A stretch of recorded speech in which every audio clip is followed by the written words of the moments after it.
DIY Nation? How you doing? It's your good buddy Darren, DIY 1978 guy, back with another video.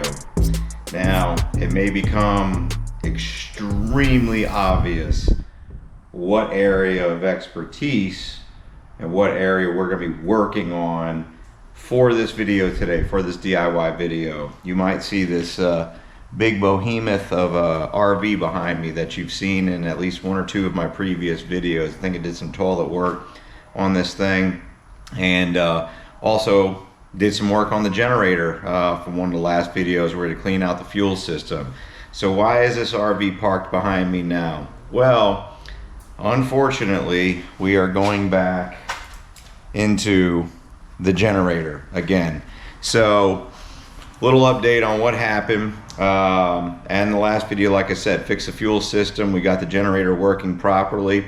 However, this thing has, at least since I've had it, never been used for actual going off grid and utilizing the onboard resources for surviving for any amount of time while you're camping. What does that mean? It means going to a place that doesn't have hookups, doesn't have electrical hookups, doesn't have sewer hookups, doesn't have water hookups. And so what we call down here in the South for RVing like that is boondocking. You're out there in the boondocks, there's nothing to connect to, so you have to utilize the resources that are built into the RV to sustain it for the time that you're using it. Now, I took this thing out a few weekends ago to try my first ever RV tailgating experience at LSU football game. And I got an RV spot. It was great. Everything was ready to go. Had the RV loaded up. I ran the generator for some like 2 hours in the driveway while I was building one of those big exhaust risers that you're supposed to have to, you know, exit the exhaust up high so you don't, you know, kill your neighbors in the RV next to you. Thing ran great, no problems. Filled up the water tanks, loaded up everything, made sure I had plenty of good, you know, cold brews and other nice things to drink and eat. I got out to LSU that night. Something told me though, and this is a lesson that I want everybody who watches this to learn, right? I'm in technology, that's what I do for a living. And one of our biggest credos in technology is redundancy in everything, right? Always have redundancy in everything. I mean, half of everything I have is I have 2 or 3 of just for that reason. Something told me to go against what I wanted to do and throw my spare generator on the trailer and trailer it behind the RV and bring it out there. I said, no, I probably won't need it, but I'll bring it anyway. Let's just be prepared just in case. I get out there 30 minutes into the evening. I had just set up, fired up the generator, everything was going. I had my steaks marinating. I had my baked potato ready to go into the microwave, which is also apparently having issues in here since I fixed it, but I didn't really fix it. I just kind of tweaked some wires and it started working. But had everything ready to go, and I was outside admiring my setup, first time ever RV tailgating, and lights shut off. I was like, you've got to be kidding me. Now, I couldn't hear the generator shut off just because there were so many other generators running on RVs and travel trailers and everything around me. So I walk around to the other side. Sure enough, the generator shut down on the RV. I says, I can't believe this. You guys all know that watched that video. I just went through this darn thing again, had everything running perfect. Go to start it back up. Engine's just free spinning, no compression whatsoever. I'm like, okay, now we got a bigger problem. Apparently the universe said, hey Darren, DIY guy, you're really good at fixing all these other issues we threw to you, so hold our beer and watch this. Boom, we're gonna give you a mechanical issue. So that's where we're at. I tore it down already, figured out what was wrong with it. And in a minute here, I'm going to get everything set up, and I'll take the pieces apart and I'll show you what happened with it. But yes, it did in fact suffer a mechanical issue, not near as bad as it should have been and could have been, but it did suffer a mechanical issue. We got the parts for it. I'm going to walk you through how we're going to fix it and everything like this, and I'll explain what happened. So stick around. This is going to be an interesting one, and hopefully this thing starts and runs again the way it's supposed to. This thing's only got 60 hours on it. 60 hours on this generator. Granted, it is a 2007 model RV, but 60 hours on this generator. I was not at all expecting this type of failure. So anyway, stick around. We're going to get to it, and I'll be right back, okay? All right, welcome back. So, what happened? Well, like I said, the generator ran for about 30 minutes, shut down, free spin, everything. I hit the button, it would just turn and turn and turn, no compression. Every now and again I'd get a pop back through the intake, like a backfire through the intake or something like that, which generally means something valve related. Now, I was afraid that maybe it'd been a valve or something bigger, and I was close, but not really, not so much. So here's what actually happened. I don't know if you guys can see this, but I'll bring them up there. This is the valve spring for the intake valve. As you can see, it is in 3 pieces. It is not supposed to be in 3 pieces. It's only supposed to be in 1 piece, and it is supposed to control the valve from floating, and you know, it opens and closes the valve. It's what pulls the valve back whenever the cam lobe wraps around and releases the pressure off the lifter. I was not expecting to find this, nor do I have any idea why the heck this valve spring even broke. Looking at the valve spring, color wise and everything like that, I don't see any kind of weird coloring. I don't see anything that suggests that it got too hot or anything like that. It just literally broke, fractured in 3 different places and came apart. Now, fortunately, the valve spring retainer was still on the head of the valve. So even though the keeper, this little C-clip, which is the actual keeper, and I'll explain all this as I go back together, the little keeper had actually fallen off into the valve cover, but fortunately this retainer was still stuck to the head of the valve and kept it from going all the way in. The other thing that's super fortunate is that this piston in this engine has pretty decent valve reliefs in it. So what that means is that the valve can open a little bit, and that piston can come all the way up and go back down without striking the valve. That's what I was really worried about. In most engines, if you have a broken valve spring like that, the next thing in the sequence is the piston comes up, smacks the valve, bends the valve, damages the piston, and you have a full teardown on your hands. In this case, the valve actually still moves in and out of its seat very well. It does seal, and just by hand, when I pull the valves back and close them both and I spin it over by hand, it does actually have compression.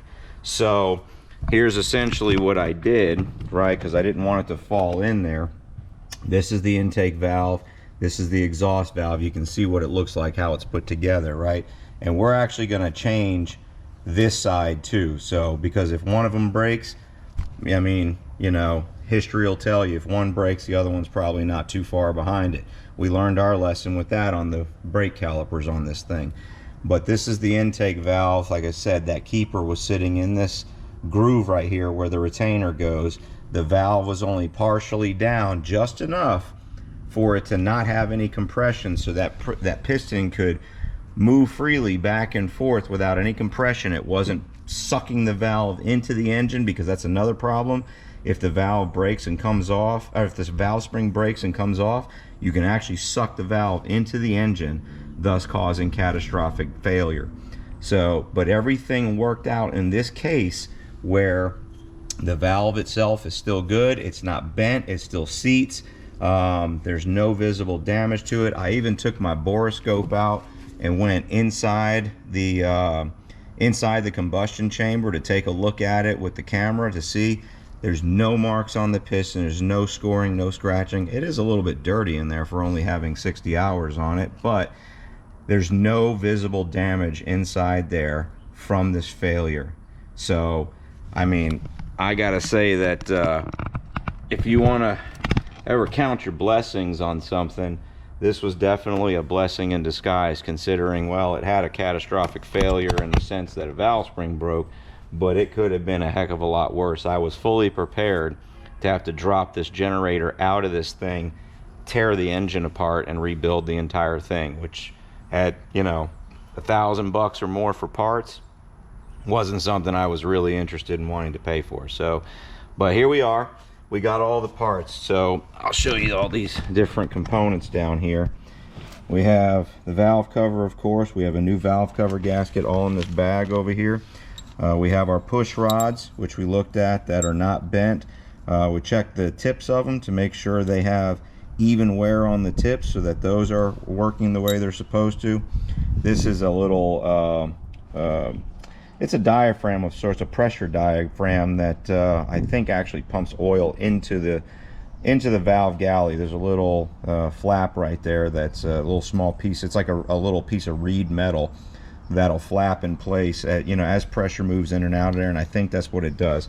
I think it actually brings the oil up through here and drops it down via that. So we have our rocker arms with the retainers and the retaining nuts, and then of course the broken valve spring that I already mentioned. And in the bag here we've got all the replacement parts. We've got 2 new valve springs, we've got a gasket, there's the other valve spring, and then I also got 2 new valve oil seals, right? Because since we're in here, we might as well go ahead and change those. So we're going to change those. We're going to change the valves, the valve springs, put a new gasket on, and then we're going to fire this thing up.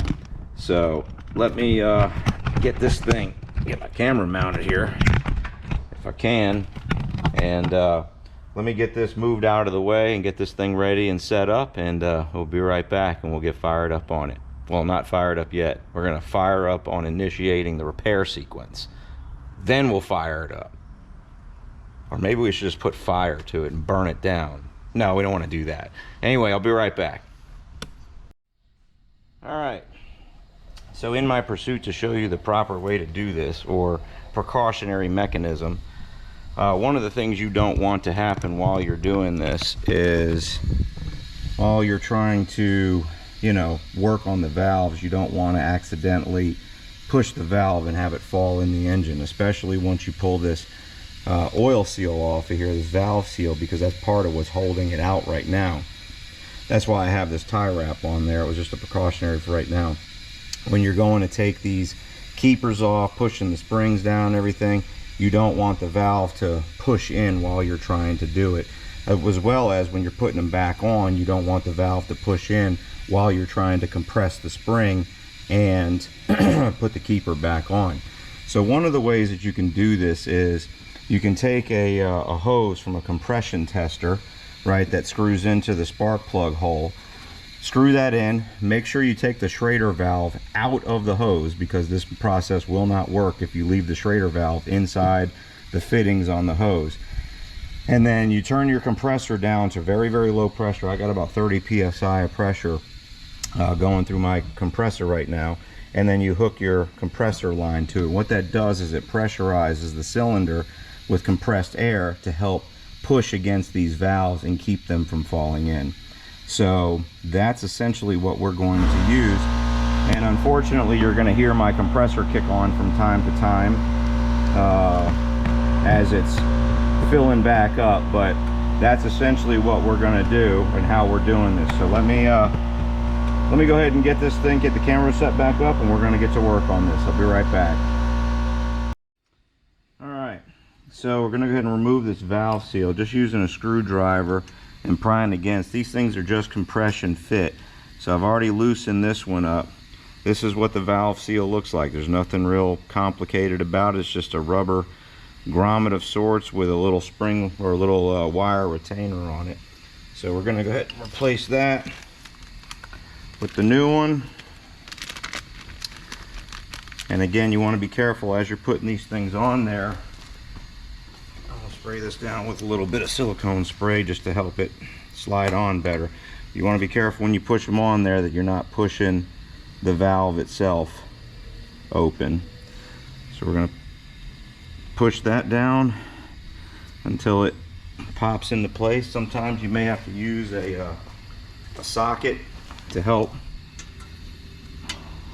seat it in place. And there we go. New valve seat on, or excuse me, new valve seal. All right.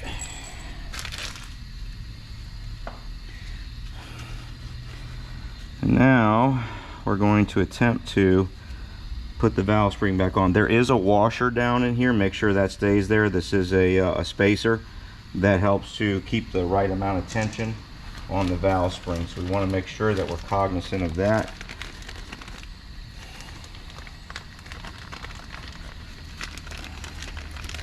This is a Cummins made engine, even though the name is Onan. This is a Cummins brand. So it looks like the valve spring can really go on either way. Flat seat, flat seat. And so that just goes over like that.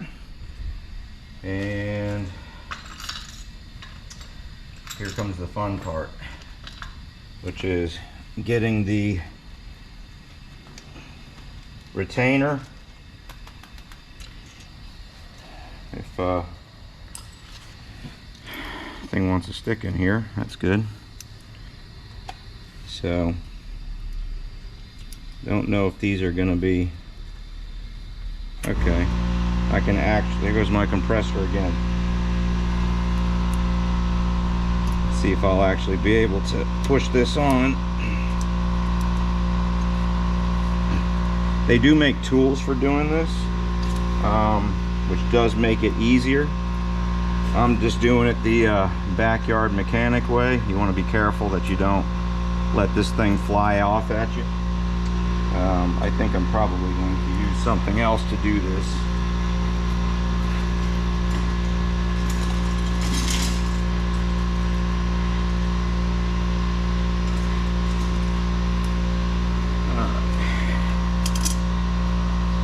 So we're going to pop that on there. I'm going to use this little ring plier. See if I can push this down.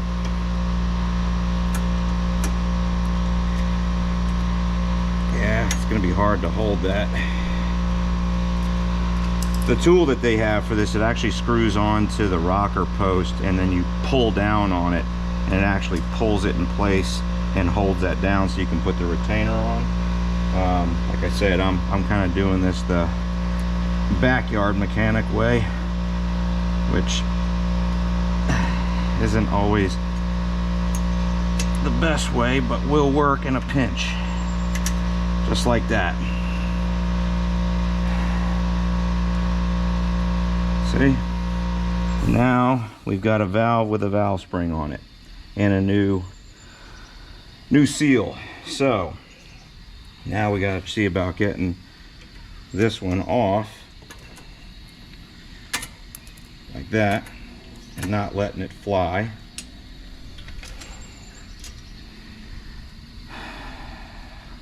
I'm going to examine this valve spring and take a look and see if there's any areas where I would have seen some fatigue or anything. I don't actually see any fatigue, so that's good. Still don't know why the hell this darn thing broke though. That's really strange to me. Did the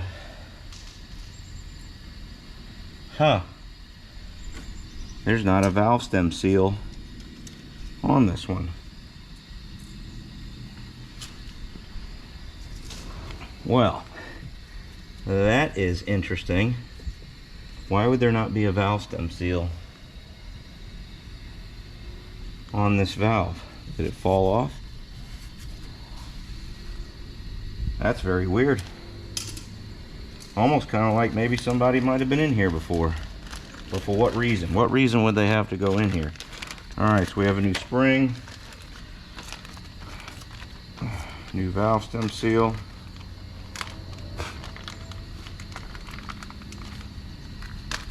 with bags that are impossible to rip open. Alright, spray a little bit of the juice. and then we're gonna work this on there. Where's my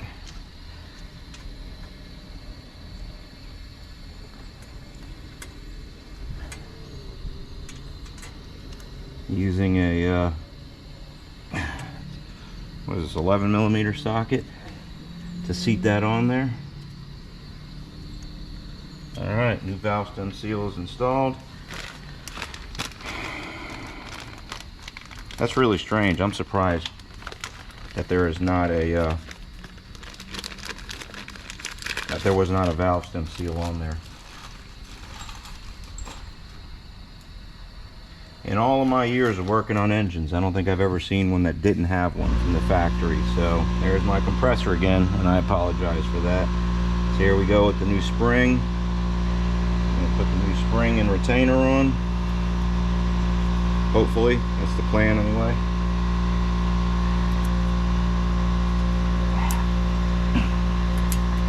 If I can get it down far enough.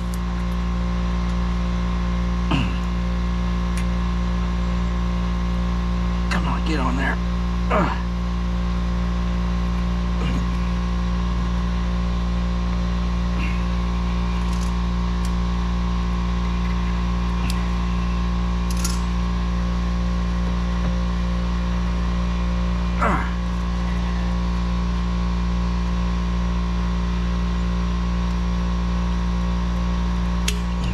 Go.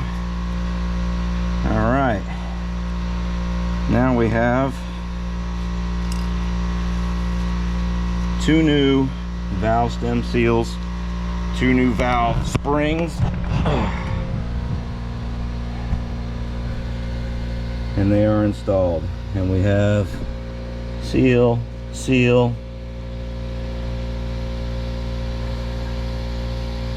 That's weird. I'm surprised that that thing doesn't have.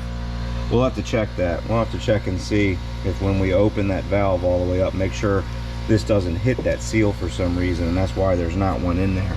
That still doesn't make any sense to me. I've never seen that before, but who knows. So let me save you the boring part of this. I'm gonna go ahead and put the rockers back on. I'll show you how you set the lash on them and everything for the push rod lash, and then and I'll come back, I'll show you that, and then we'll spin it over and see what happens. Be right back. All right, I'm back, and as you can see, it's gotten a little dimmer out here because, well, I'm back after a little bit of a fight. So the whole measure twice, cut once policy took effect over here. So while I was on a break from filming with y'all, I went ahead and decided just to look it up and see about this valve stem seal. And sure enough, this is the first engine that I can think of. I've been thinking about it. The first engine that I've worked on that doesn't have valve stem seals on every single valve. Now, I've seen engines that didn't have them because they were built into the guides, which I think is kind of a dumb design. But anyway, it's very, very rare when I've seen that. But I've never seen an engine that had it on some valves and not others. So this engine only has a valve stem seal on the intake valve. It does not require one on the exhaust valve for some reason. So why was that such a fight? Well, you saw how easy it was for me to press these things back on with my fingers. I was able to get it off the same way. Going back on without the valve stem seal on there, I just could not get my fingers to hold strong enough while trying to pop that keeper in place. I tried and tried and tried, just could not get it to snap in place like I did earlier. Ended up having my neighbor who came pick up that other generator that I worked on in the previous video, came over here and helped me. I held the spring down, he popped the keeper in. So now we can move forward. Chalk that up to a learning situation for me, and a learning situation for y'all too. Always double check. If you're not sure, double check and see. And if there's not one on there, there's probably not supposed to be one on there. I could have sworn on the parts list it said 2 for this engine, and I went back and looked. Sure enough, it only said 1. So now I got an extra one. Anyway, let's move forward. So we got the valves back in, got the keepers on, got the push rods. up in the hole. When you pop these things in there, you want to make sure that they actually do seat into the lifters way back in those galleys down in the bottom down there. And now we're going to go ahead and pop the rocker arms back on and snug them down. So the lash on these rockers, and the lash is basically when there's no tension from the lifter pushing on the rocker loosens up a little bit. Between the rocker and the seat of the valve, the head of the valve that it pushes on, that gap in there when there's no tension on that rocker is what's considered valve lash. It's only supposed to be 2/1000ths of an inch, which is very small. That's that small, okay? 2/1000ths of an inch. It's only supposed to be 2/1000ths of an inch. Now, obviously, when I took it apart, one of them was completely off, you know, because it broke. But the other one was still on there. I took the tension off the rocker arm by spinning, you know, spinning the camshaft, spinning the engine over to the camshaft lobe, went the other way. That lash was really bad. So I have a feeling that that might be part of the reason why this thing initially let go. So we're going to go ahead and set all that stuff. So like I said, we got a rocker arm and we got the little keeper that holds it on. I'm going to pop this up in here, make sure it sits into the push rod, and then we're going to tighten this thing down.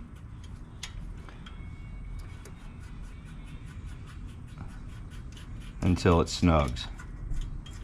Okay, there we go. So now it's snugged up, and we're going to do the same thing for the other one. Man, my fingers hurt, the tips of my thumbs, good lord. That was fun.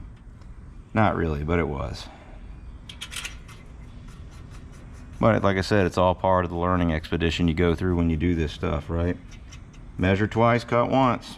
I don't know how many times I'm gonna preach that, and I should follow my own advice. Fortunately, I did this time, or else I would have ended up having a valve stem seal in a place where it's not supposed to be.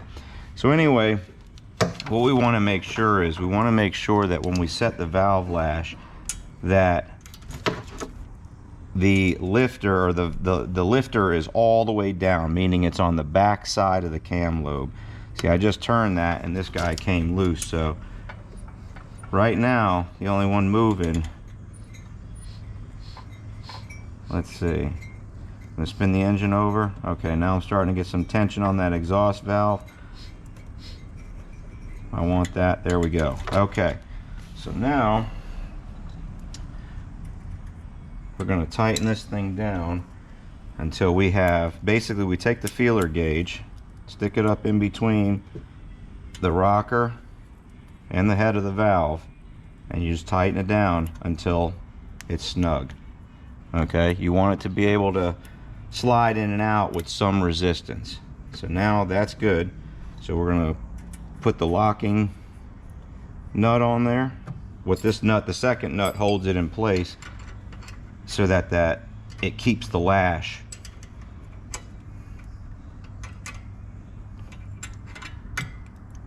Yep, see, and you got to be careful because it will, as you're tightening up that nut, it will try to tighten up the lash on the rocker as well.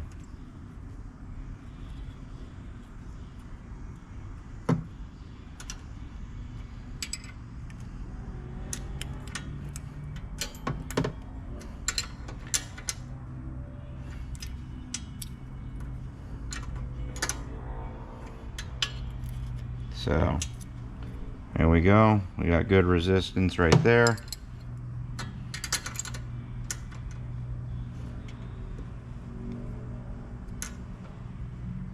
Just gonna keep tweaking it until we get the right amount of lash. You know what, I might actually use a socket for this to tighten this thing down. What size do we think that is? That was a 10mm. I already have the 10 out here somewhere. Oh yeah, I was using it to put those valve stem seals on. Oh, that's the 11. This is the 10. Okay. Here's how we're gonna do this. We're gonna lock that down, check our valve lash, and it's perfect. Now we're gonna do the other side. So now we gotta make sure that the intake valve, that lifter is all the way down. So we're gonna hold pressure on that until we feel it. All right, see now it's starting to push the exhaust valve. So if it's starting to push the exhaust valve, that means the intake is all the way closed. We rock the engine back the other way. All I'm doing is spinning the flywheel here. There it is, now it's starting to push. So there we are. Okay, so we want our feeler gauge up in here. We're going to tighten this down. Oh, for Pete's sakes. Hold on.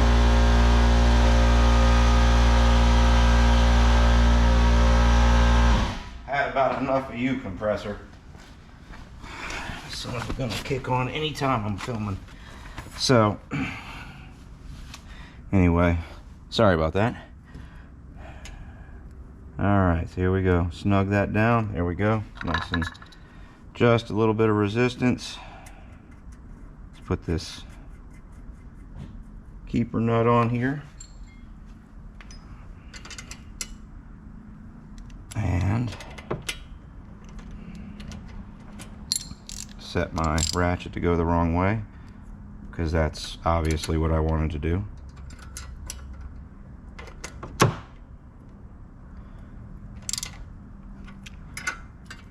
And it's too tight, so now I gotta back it off just a little. And this is a what they said set, you want it to set 2000s cold, which means with the engine not warmed up.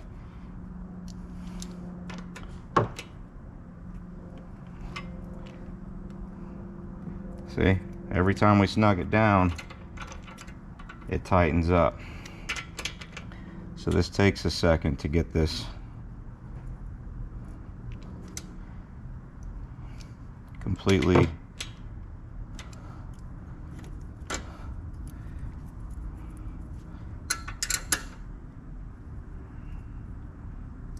Alright, come on, get in there.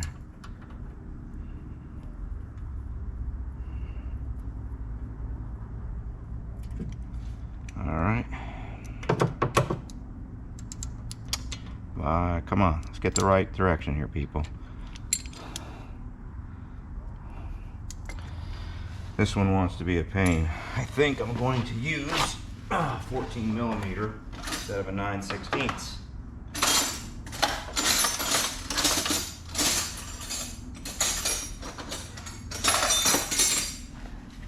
Alright, let's try that.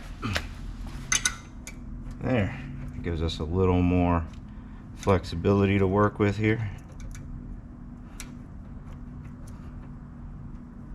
Alright, there we go. Oh my God, how many times am I going to do this? Alright. Just about there. It's a little bit, I want it just a little more snug than that.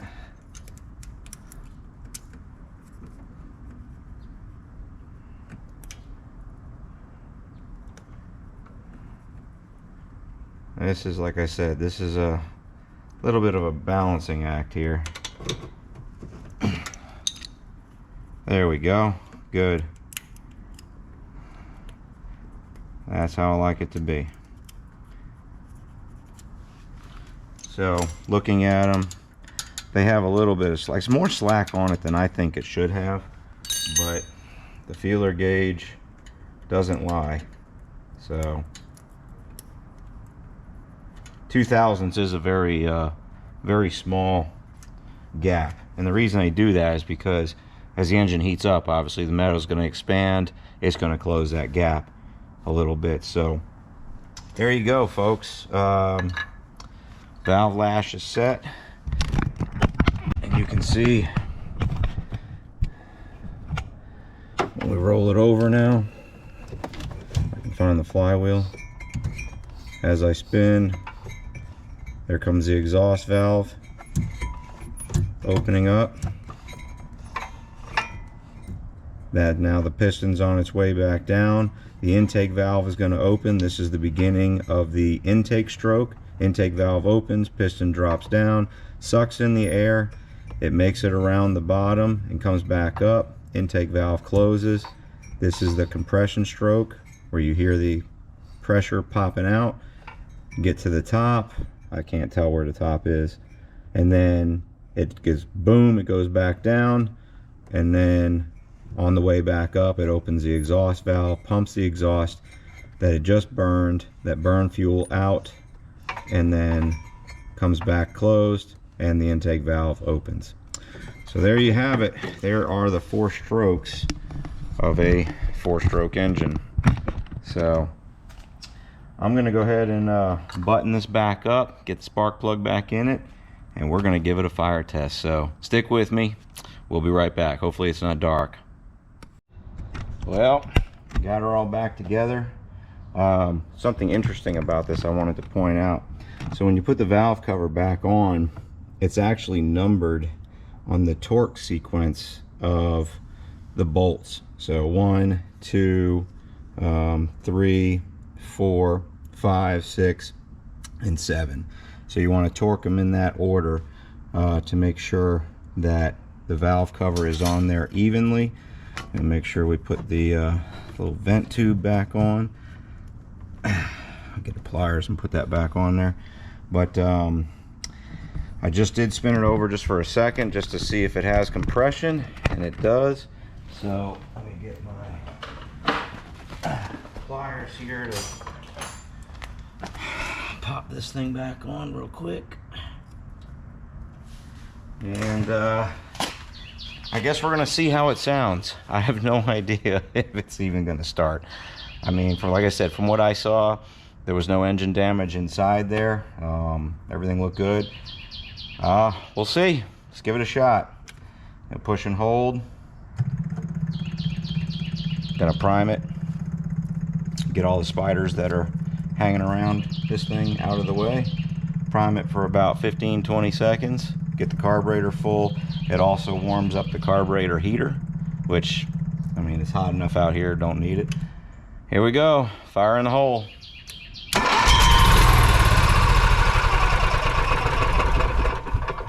Okay, it's done that to me before.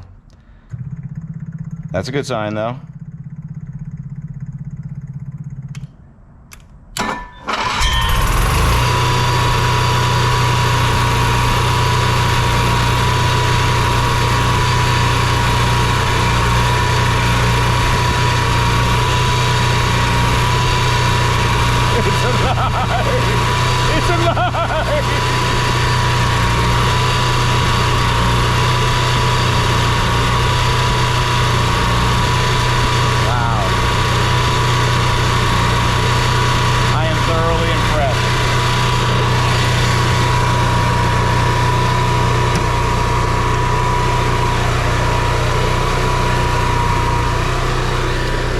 Absolutely, without a doubt, thoroughly impressed. Like I said, there's not, well, you can't see me over there. Let's do it this way. There's not very many situations where you're going to have a failure like that and you're not going to have some catastrophic damage. Pretty sure you can hear me. I hope you can hear me. If not, you're reading my lips. But I'm going to do an outro anyway. But sounds good too. Sounds even better than it did before. Wow. Amazing. All right, well, I'm gonna let this thing run for a few minutes and make sure she's okay, and then come back and finish it up. Be right back. All right. Well, as you can see, it's a little darker outside now. I let the generator run for probably a solid hour and a half or so, with the AC going in the coach, all the lights on, everything like that, so it was under load. Ran great, no issues with it, as I would hope. But then again, I've had my highest dreams for that generator destroyed a couple of times so far, so I'm just kidding.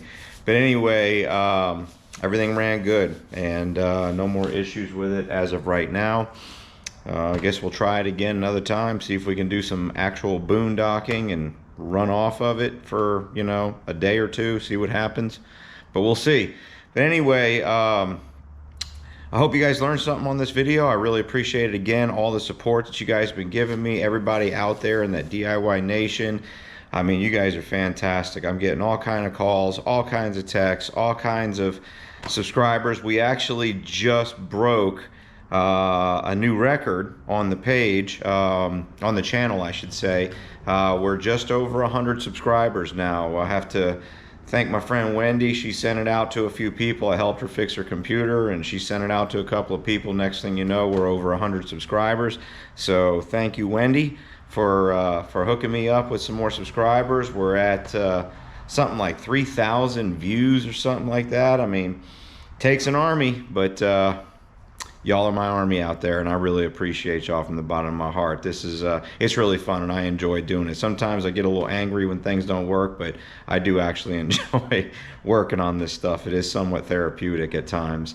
But anyway, thank you very much. I hope you enjoyed the video, and stay tuned for the next ones that come out. I still got a couple more projects to do, so be looking for the next video. If you haven't become a fan of my Facebook page, it's at DIY1978 guy on Facebook. Check it out, and you'll see all my content posts up there and everything like that. And maybe one day I'll run into you somewhere and you'll be like, hey, you're that DIY1978 guy.